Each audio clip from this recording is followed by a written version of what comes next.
One day, isang araw, napakagwapo na naman natin at siyempre isi-share ko naman sa inyo itong trabaho ko, char. Bago tayo magsimula, siyempre mag-unat-unat muna tayo ng ating mga kusog para medyo builo-builo talaga ba.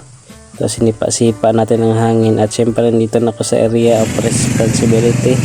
Medyo nakita ko itong mga kasama ko, no? At siyempre hindi natin pinalagpas, naka-posting na tayo. Ayan, ready na tayo sa mga ano mangyari sa kinabuhi. At siyempre dahil laay din, medyo bored din magtambay-tambay, kaya medyo nag-roving tayo dito, no?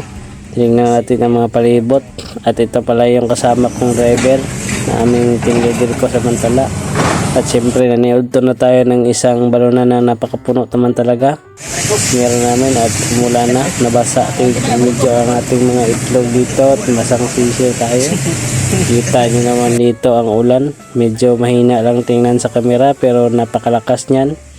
Malayo pala yung alas city pero wala na, basang siw-siw na tayo kaya okay lang to. So para lang naman to sa ekonomiya ng bayan. Pagkatapos natin magtanaw sa ulan, nagkape na tayo, no? Sama ko pala ito, napakapugi na tao.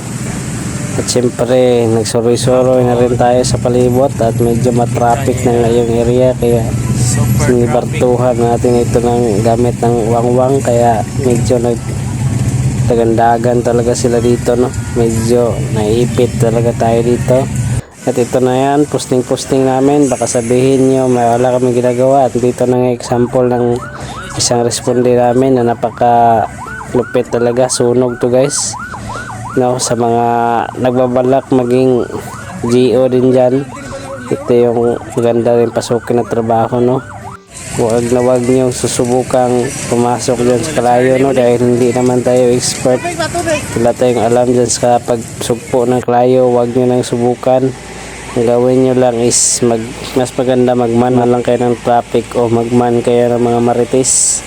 Ayan, huwag nyo silang papuntahin dyan sa may kalayo, baka may disgrasya at may tabo pa sa kanilang hindi maganda.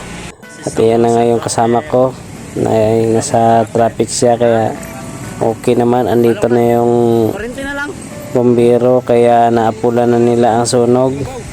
Ang ginawa pala namin dito is nilikas namin yung mga bata, inuna namin doon sa pikas na bahay at okay naman, wala namang nasaktan sa trahedya na sunog, pero nasunog talaga yung isang payag. Pero okay lang naman dahil walang buhay lang, kaya lang na maitayo, yan ang nangyari. So pasalamat pa din tayo kasi merong mga volunteer na duty, no, para makatawag kaagad ng responde.